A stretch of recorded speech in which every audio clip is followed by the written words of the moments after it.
Marketing is really just training your customer to be the right customer for you and your brand. If I want them to know something about how a product is made, or I want them to understand why something costs what it does, I explain that to them. We have like a miniature Poshmark on our site where you can buy and sell used Ewer to other Ewer fans, and you can get brand credit or you can get cash. And so if somebody buys something on final sale and it doesn't sell or it doesn't fit them, we have a built-in platform to help them resell it so that they haven't lost out on sale. So that's been a fun channel for us to push to.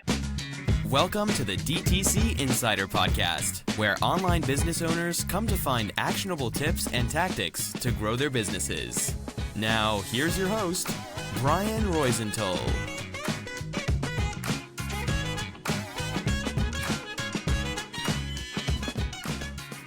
Sometimes the best businesses start by accident. Mallory Ottariano launched her brand on Etsy in 2012. That's a long time ago, as a side hustle. Before she knew it, it was matching her full-time income, and she decided to go all in. Fast forward, she's built a 7-figure clothing brand without paid ads until recently. How she do it? Well, let's find out. Hey Mallory, thanks for being on the show. Hey Brian, thank you for having me. Yeah, my pleasure. So I'd love to address that. The fact that you have built a 7-figure business without spending money on ads. Well, there are many companies struggling with, things like high, CPAs, or cost to acquire a customer, high CPMs, cost per 1,000 impressions, like all technical lingo, but, people are struggling with the rising cost of ads, and you managed to somehow grow to 7 figures without that. So could you please tell the audience, what was your, biggest driver of growth?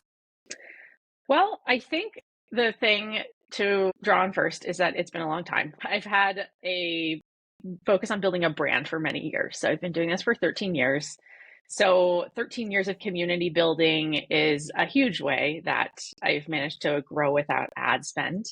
It's constant engagement with the customer. And the main channel that I use to do that is Instagram.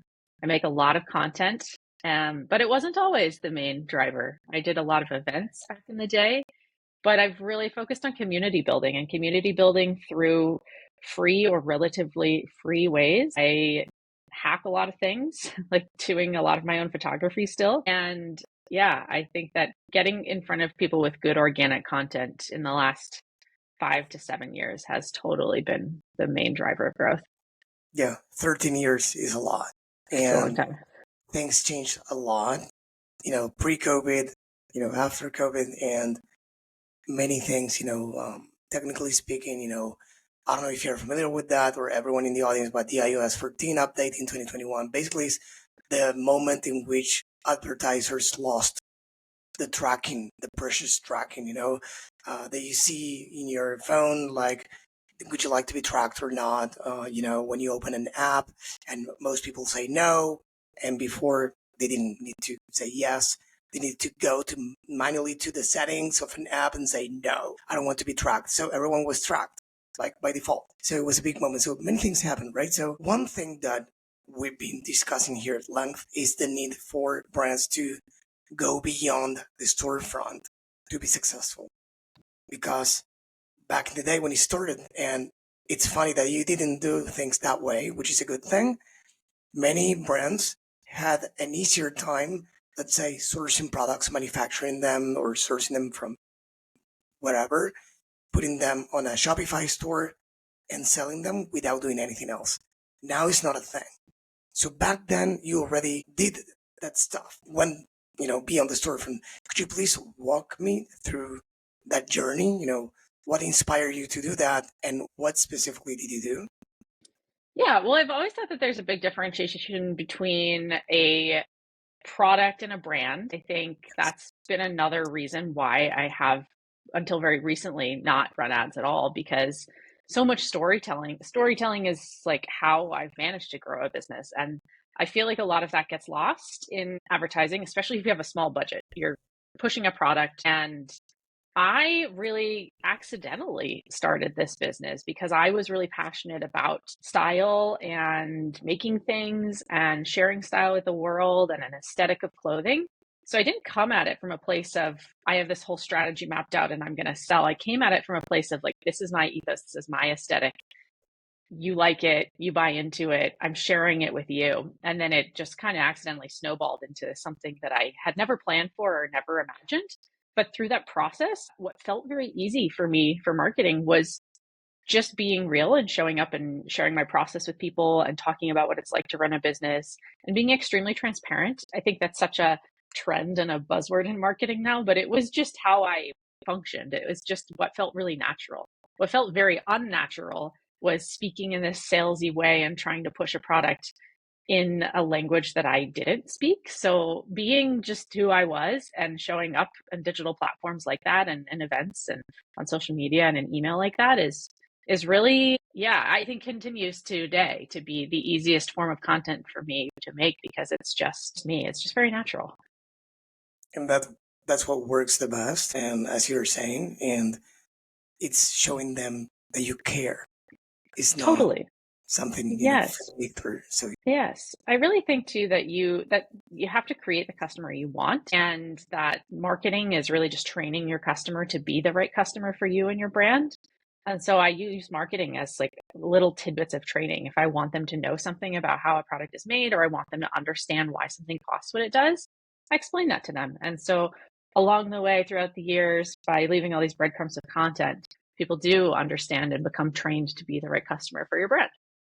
yeah, I was watching some of your Instagram videos before the interview, and I was inspired because what you can see as a customer, as a typical customer, as I don't know, the fabrics or the pattern of a, let's say, t-shirt or whatever.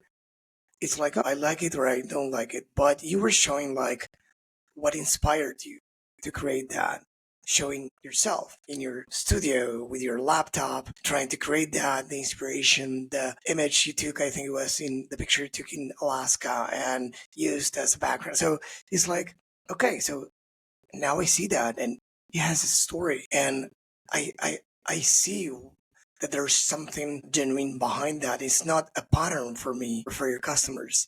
It's way more than that. I can see through you and through your content the value of what you're doing. That's cool. I'm really happy that comes across. Yeah. Yeah, it Yeah, I does. think too, it's like when I started this, I started with $100 sewing machine in my parents' basement. I was really small, and today we're still really small. But there was this element of all of these big companies trying to scale quickly. And there's kind when you're really tiny, there's a little bit of shame involved in it where you're like, I need to pretend to be bigger than I am so people take me seriously.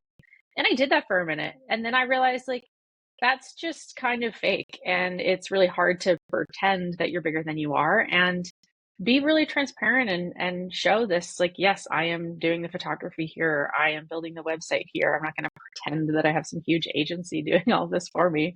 I think that creates community in a different way. Yeah, I've been discussing that with some founders too, and I won't pretend I've never done that because I would be lying. Hmm. We all want to pretend at some point that we are bigger than we are, or that we have more experience than we have, like everyone, right?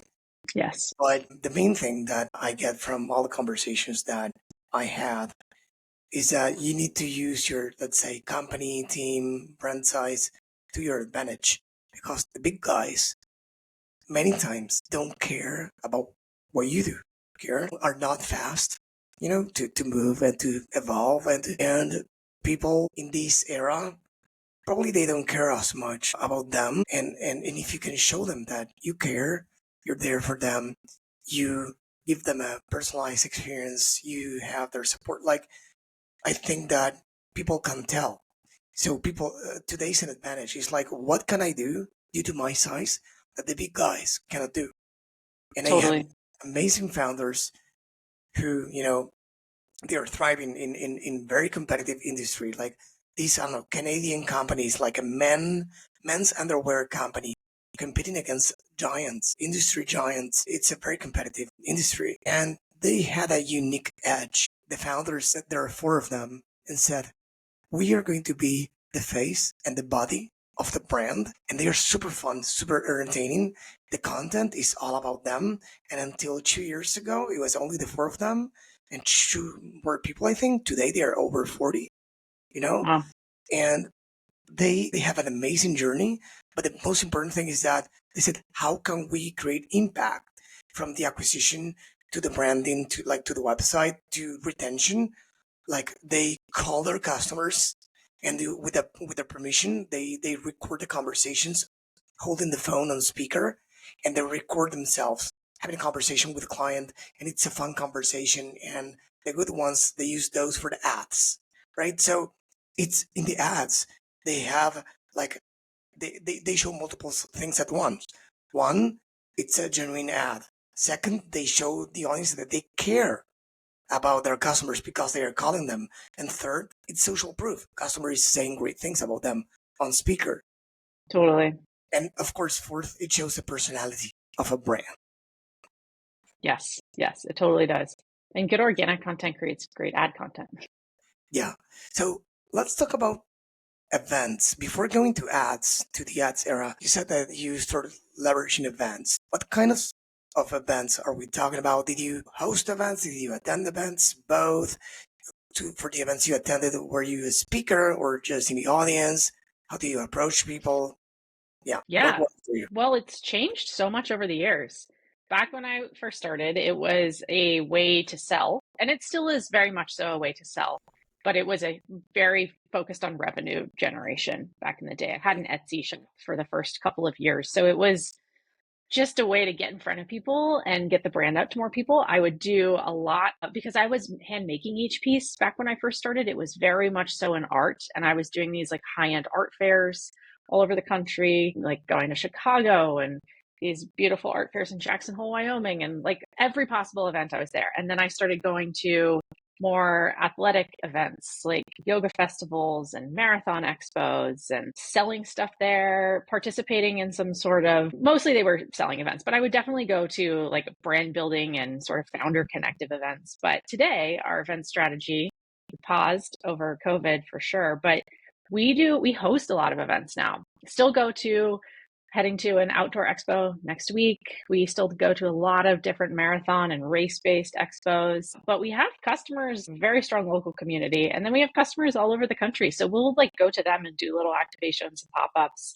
Alaska is our hugest customer base. So I head up there a lot. We do photo shoots where we bring people together from different parts. We source our models from our community, and those are mostly local events, but it is fun to take those on the road and get people outside of Montana community to participate in those. We have a really fun building here in Missoula where we're based, and we host events there. We'll do sales. We had a craft club the other night. We had a ski movie a couple of years ago where we brought in a premiere of a couple of women's ski films, and we invited people to come watch them. We have little holiday markets with other brands. We had a big opening party when we opened our building this fall. We had a tattoo artist come and giveaways and screen printing. And yeah, I think now we definitely look at events to drive revenue, but also just to build community and create that experience for somebody where they're then going to, even if they didn't buy anything, go to their friend and tell them about this amazing memory that they have with this brand. And then that's just word of mouth is still so huge for us. Yeah, 100%. Yeah. I'm not a big on events. Well, one, because I work for the US, but I don't live there. So even though I try to go once or multiple times a year there, it's not something I can do every single day. I wish I was there to go to many events. Yeah. But based on what you're saying, that, things have changed a lot. And back in the day, you used to approach events, or many people used to approach events in a salesly way, or, in a more transactional way. Currently, it's more to build community. So what do you do differently today than you used to do in the past? Or to frame it differently, what outcome would you be happy with after an event? I still definitely have revenue goals for them because they involve lots of travel, booth fees.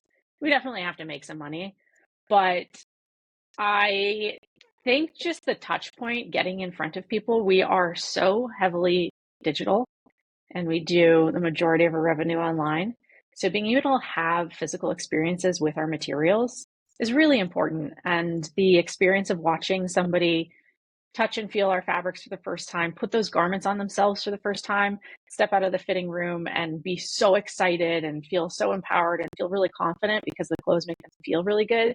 That's a win for an event for me, because that is an experience that cannot be translated digitally. It's not something that I'm not in our customers' homes when they receive our packages. So to be able to experience that in an event is huge. And I think that's really like the take home for me. I think too, at this point, we have a lot of brand awareness in these markets that we're going to. So when we go to events, there's a lot of brand familiarity already, and that's very exciting. And so it's watching people light up when they see something that they've only seen on the website, but they get to see it in person, or they say, wow, this fabric is so much softer than I could ever have imagined it was just seeing it online. Or they just, yeah, I think all of those really tangible experiences, conversations with people, and actually touching and trying on clothing, those are like absolutely what events do for me now. Yeah, customer feedback, Mm-hmm. direct or Yes. indirect, looking at how they react, as you said, when they try things on, what they ask you, what they love, what they don't like. So all those things are Yes. gold information that brands are paying a lot of money to get online, and time as well, and when you get, to see the emotions of someone in real life, let's say, it's priceless as well. So It is. I wanted to ask you now, fast forward today, you started running ads a few months ago, right? Yes, in the So fall. what? Because I needed to take some effort off of my plate, honestly. We are a very lean team. We actually had a major shift in our team at the end of the year, and our team shrank by 50%. So last year, for the last 2 years, we've been running our own factory. We built our own factory, and we were making a large percentage of our product in-house. And that was an enormous lift for everybody. And particularly for me, I am the founder, but I'm still the marketing team entirely. We're a marketing and sales team of one. So I'm the only person responsible for bringing in money. And when I was also the person responsible for managing so many other departments within the business, it got to a point where I just was working in a very unsustainable way. And I still am, and I'm trying to climb out of that hole. But I needed to take a little effort off my plate and leverage some of this great organic content that I've been making, and just kind of see if paid ads could be a strategy for some baseline revenue each month.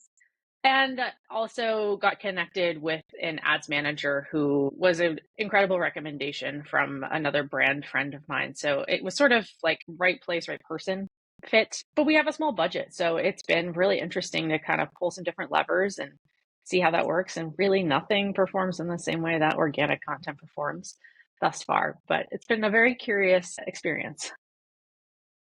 Yeah, thanks to this podcast and the agency, we speak with a lot of brands every single week, and of all sizes, right? And even those brands, let's say 8-figure brands, for example, Battlebox, it's an outdoor brand. They sell a lot of, gear for, outdoor adventure. They even have their own TV show on Netflix, and they produce a lot of cool content. They have their own reality show. Like, they put a lot of efforts for the content. They have almost, I think it's 800K subscribers on YouTube, 1 million on TikTok, and in Instagram they have a lot of followers as well.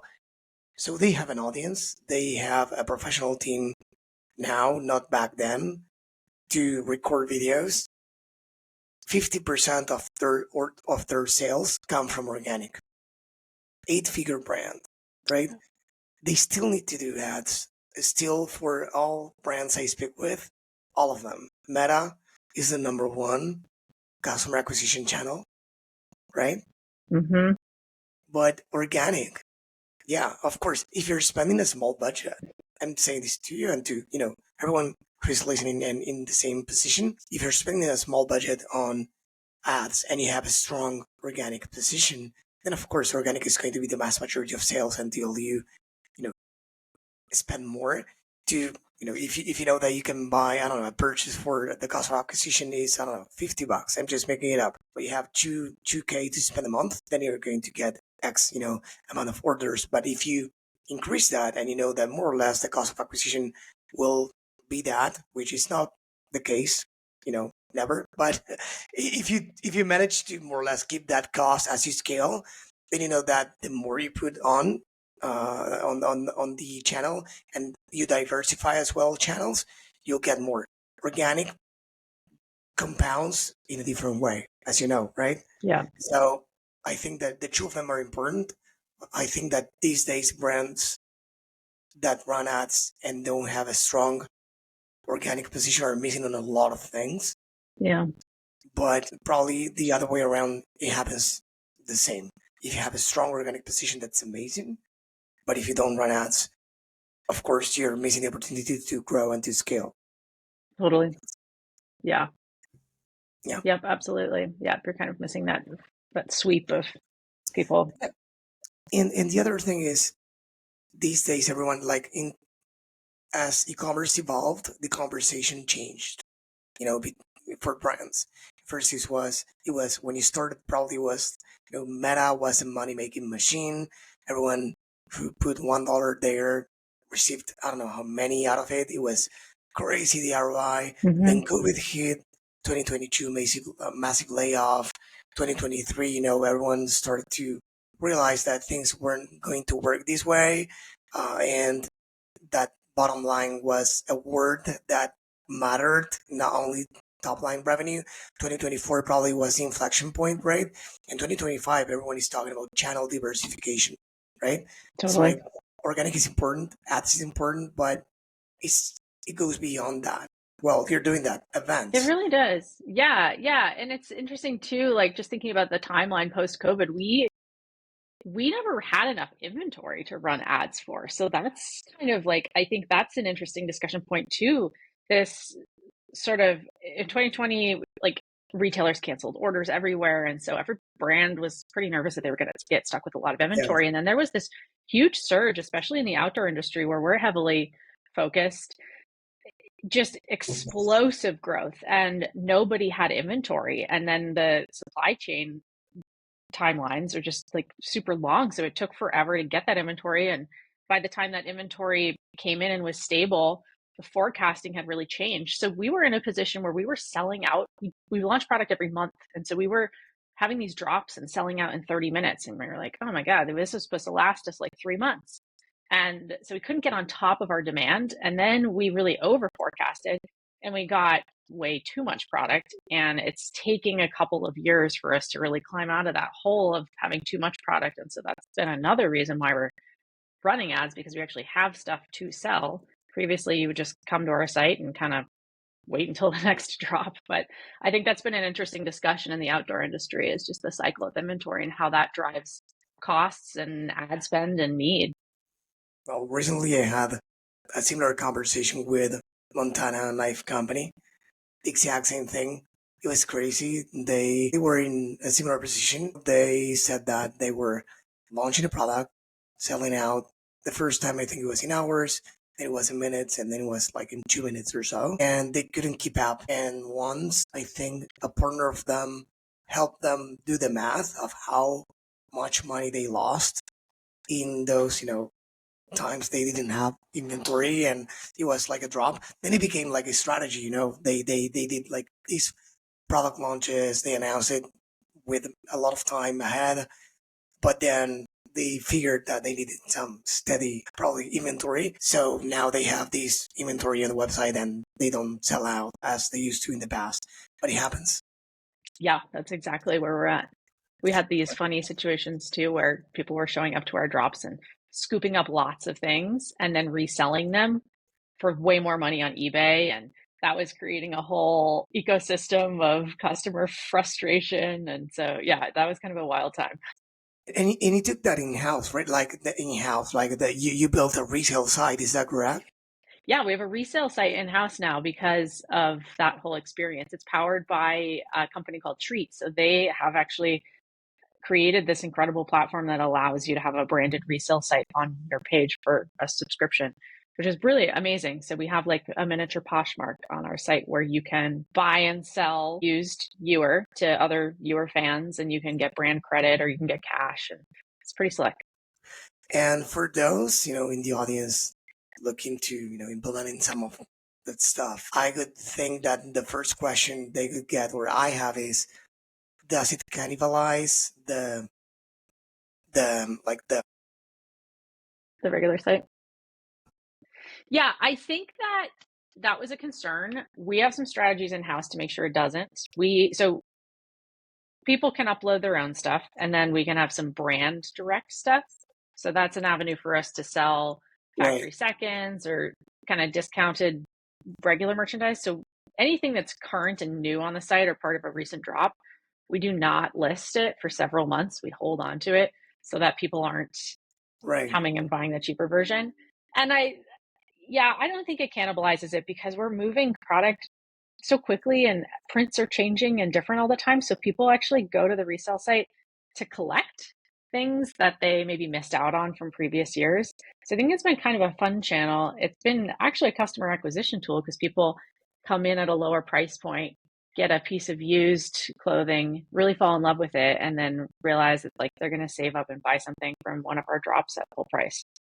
It's kind of fun. My take, I don't know if you measured these or not, but my take is that even though there could be, how do you say that? Well, an overlap between the two type of customers. I think the two customers are totally different. Like, one is looking for secondhand clothing and the other one is not. Again, there might be some overlap. Again, I don't know if you measure these, like what percentage of your regular customers bought there or not. Yes, there's a little bit of trouble with that because it's a separate company, so a lot of the data is Oh, separate. So we don't right. have like a huge handle on the Okay. analytics side of it, which is unfortunate. But yeah, I think it's the majority of people using it are regular customers who are cleaning out their closet, who want more stuff but don't want to accumulate more stuff. So they're selling their stuff to get credit to then buy more stuff from us. So every credit is then used for a higher average order value. So we're making money on every sale there and then also on our um, full price site, which is kind of an interesting correlation.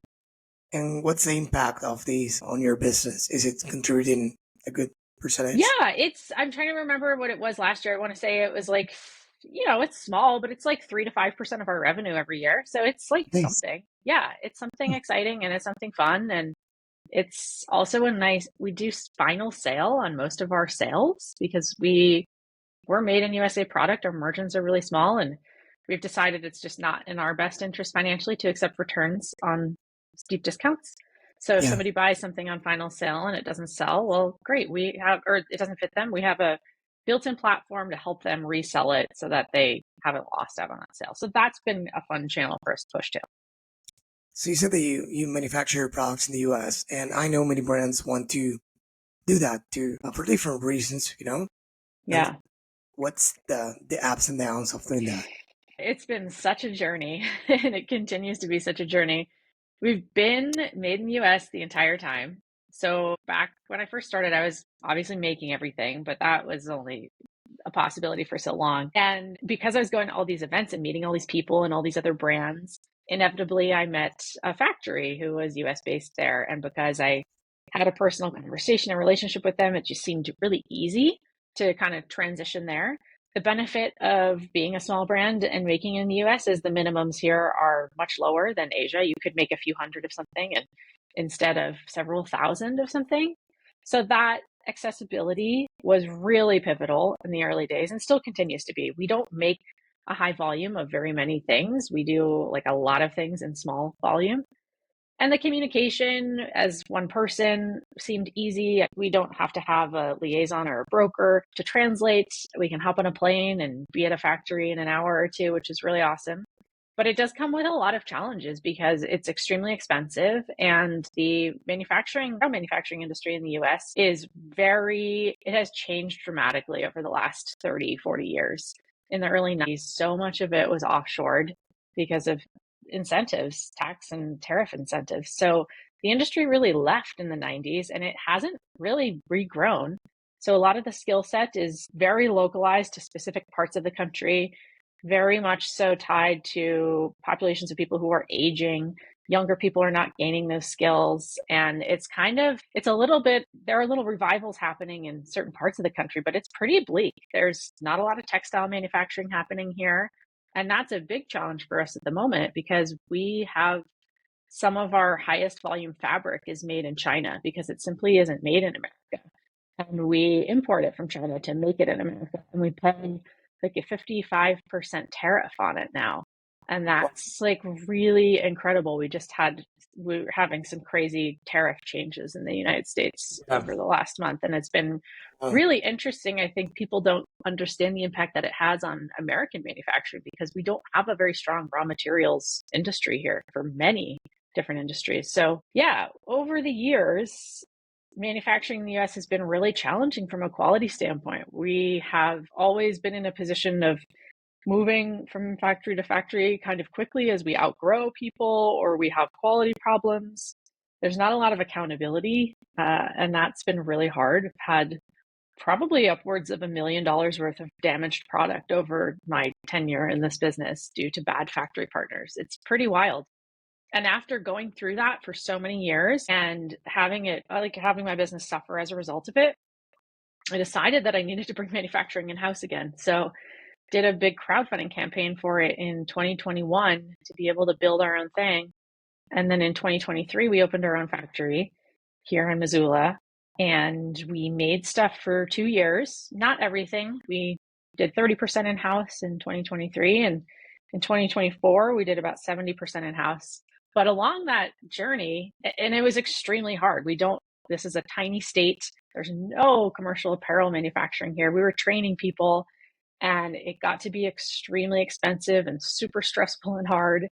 And along that way, we ended up getting connected with a factory partner that we really would never have been able to work with back in the day because we just didn't have the business to be attractive to them. And they're just absolute pros.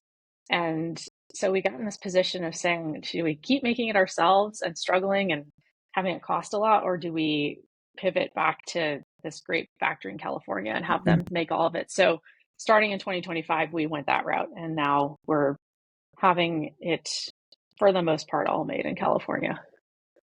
What would be your advice if you have to give like one piece of advice to anyone here listening to this and wanting to manufacture, in the US? In the US, I would say there's two key things. If you're a product-based business, I'm not really totally sure how it works outside of apparel, but in apparel, we have tech packs, which are these very robust documents that you hand to a factory that gives them super clear instructions of how to make something, what to make it out of, and how to package it. And that is the key. Have an extremely detailed tech pack. Make sure that you are handing off something that's really organized so the factory has no questions about it.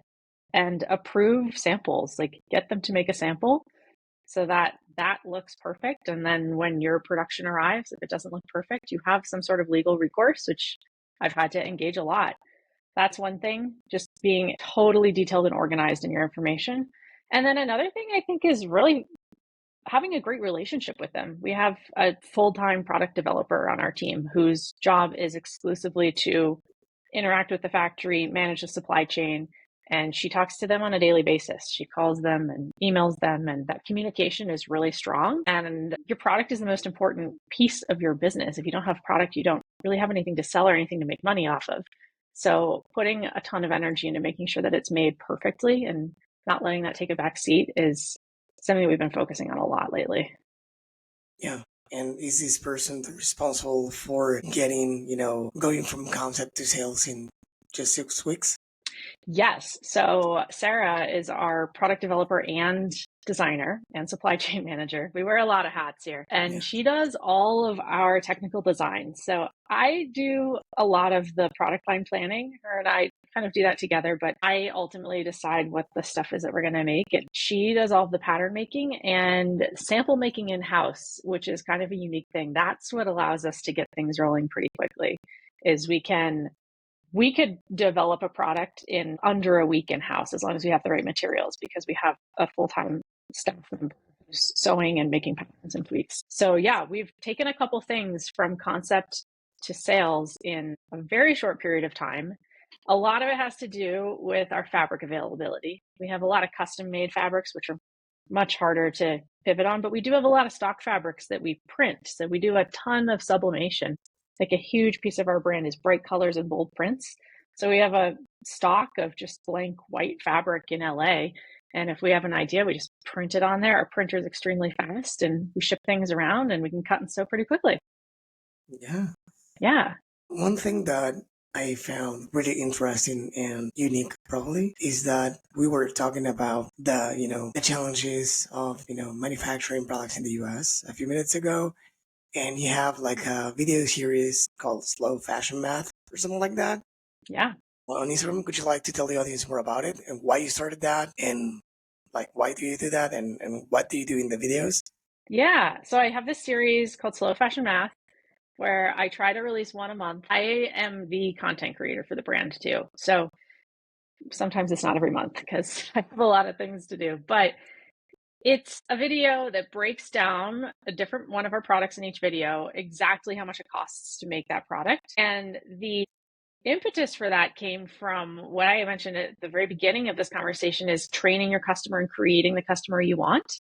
Because we're made in the US, our price point is high. It's not a cheap product. And I think it's very easy for people to be like, oh my God, that's really expensive and discount it. And yeah, it is expensive. But if you understand what goes into it and why it is the price that it is, it's actually no longer expensive. So sharing those costs was actually a way for me to educate our customers so that they stopped complaining about how expensive our stuff was. And it's worked really well. We had a few years ago, one of the videos that I posted on TikTok went viral and got picked up by BuzzFeed and a couple other outlets. And it wasn't a series at that point. And that is what spurred me to make this a series. Yeah, I talk about like, this is how much it costs for a fabric. This is like for this, like say I'm talking about a dress. Fabric is this, cutting is this, manufacturing is this, tags and labels are this. Here's how much it costs to ship. And then I get that landed cost. And then I always talk about the operational cost that you don't see factored into that. And that's like the cost of the salaries of our team and our software to design this stuff and any sort of ad spend or photography and cameras and equipment to sell it online, the cost of our website, just all these little like kind of small business finance ideas. I think I've gotten really into the economics of business and I work in numbers every day. So it's become a passion of mine to share that with people. And I think it's really educational to get the consumer really thinking critically about what they use and what they consume. I think it makes us better consumers. What feedback do you get? People love it. People love it. I have recently started to drop these little Easter eggs into the videos because when you're the face of your brand and you're on social media all the time, people are really terrible. Like there's a lot of positivity, but there's a lot of really rudeness and there's a lot of trolls. I remember one video that I had that went viral that was about a dress. Like dozens of people were on there telling me my armpits were fat. So now I lean into that a little bit and I wear really weird things or I do annoying things. Like I don't wear socks and I wait for those people to be like, ew, why is she not wearing socks? So there's like a mix of it. It's like majority very positive. People are really educated and excited about the information. And then there's always people who are going to complain about dumb stuff. I can tell you that's perfect because I think that every piece of marketing that you create needs to attract the right people and repel the wrong Yes, people. totally. So if you don't like that, perfect. It's clear that they're not for you and vice versa. But for those who love it, you show them the best version of yourself. And or something I said, something different, but something that you love and thus they will love too because they love what you create, right? If they love your brand. So that's Exactly. Yeah. and by the way, I don't know if you know the brand Little Saints. Yes. They yeah, I had Megan Klein here in the podcast, the founder, and she was telling me that she dresses, they sell, for everyone in the audience who are not familiar with the brand, they sell mushroom-based cocktails, so non-alcohol cocktails. And she and I think the co-founder too, they dress as, the ingredients, mushrooms, sudamia, reishi, lion's mane, etc. So, and they dressed like that in the videos. and they dance. And she said here, and I quote, "I don't care looking like an idiot because I love what I do and people love what we do and it works and we have fun. So we'll do it every single time." And they do it in real life. They do it for online content. They don't care. And It's a yeah, really amazing important lesson. founders. And so, yeah, it's just keep being you. And if people don't like that, great. You're not for Totally. them person. That's amazing. But the most important thing for those listening to this and probably are, let's say, shy or for some reason don't want to be on camera or be the face of a brand, what would you tell to those people? I would really encourage you to try and get yourself to a place of being comfortable to be the face of your brand. I do think that you don't have to be somebody who's great at speaking or an incredible actor or really confident in front of the camera. In fact, I think that those things come with time and practice. But I do think that being a real person who maybe is shy and awkward, showing up on camera, that's extremely relatable to people because the majority of people are like that too. You look in the comments and videos, it's all people who are not making their own content. They're sitting there behind their screen saying things about other people, but they're not making their own. So just being a real person and feeling confident enough to share that real version of yourself with the world takes some inner work. And it does take a little bit of separation. You have to put enough of your soul into it that it feels genuine to people, but you also have to be able to disconnect the haters and the negative comments from reality a little bit too. I think that that's everybody's biggest fear is that they're going to put themselves out there and someone's going to hate it. But if you put yourself out there, the people that are hating it are not the people who love you. Like the people that are really close in your personal and real life are your friends and your family. And those people are showing up on your videos in support. People who hate you, you don't even know them. They don't even know you. And every negative comment I look at as a huge advantage because it drives your content into a better algorithmic space and it gets your content in front of more people. So I actually love hate comments now. I used to be very impacted by them, but now they're just like fuel to get my brand out in front of more and more people. Yeah, I love Yep. that. Yeah. Before you go, I wanted to ask you, do you have any book that you can think of that you like and would love to share with the audience? Yes, I love, as a very visual person, I have struggled to get through like all of these business books that every founder should read. I've listened to a lot of them, I've read bits and pieces of them. So my recommendation is actually a very visual book, and it's called In the Company of Women, and it is by Grace Bonney. She started Design Sponge, which is a really, I don't even know if it's still around, but a very big design blog back in the day. And it's this beautiful coffee table hardcover book that chronicles 100, I think, different creative women. And she asks each woman the really similar set of questions. And it's very real. It feels like you get a snapshot into the brains of so many different women across so many different platforms. They're musicians, they're bakers, they're business owners, they're artists, they're fashion designers. So being a creative leader, I find that to be really interesting. If I'm going through a difficult time, I like to flip through that book and hear people's stories and histories. Because I think that we get into this place where we look at people on social media and see that they're very successful. We have this idea that they're very successful, but we don't necessarily know if that's the truth and we don't know how they got there. So pulling back the lid a little bit and diving into that is something this book does really well. Amazing. We have a new book for the list. So I love that. And it's different from, what everyone typically brings up here because typically it's, business books or, something related to not only commerce, but business, mainly entrepreneurship, etc. And in this case, I love that it's a different thing. For everyone listening to this or watching this, why not? If you go to the DTCinsider.com and find the episodes, you will find a link to this book and, of course, the website of viewer and many other links that we will leave there. So, Mallory, I wanted to thank you for coming to the podcast. I had an amazing time. It was a very interesting conversation. So, thank you for being in the pod. Thank you so much for having me. I thoroughly enjoy listening to your podcast and I love the stories that you share. So I'm really excited to have been on it. Thank you.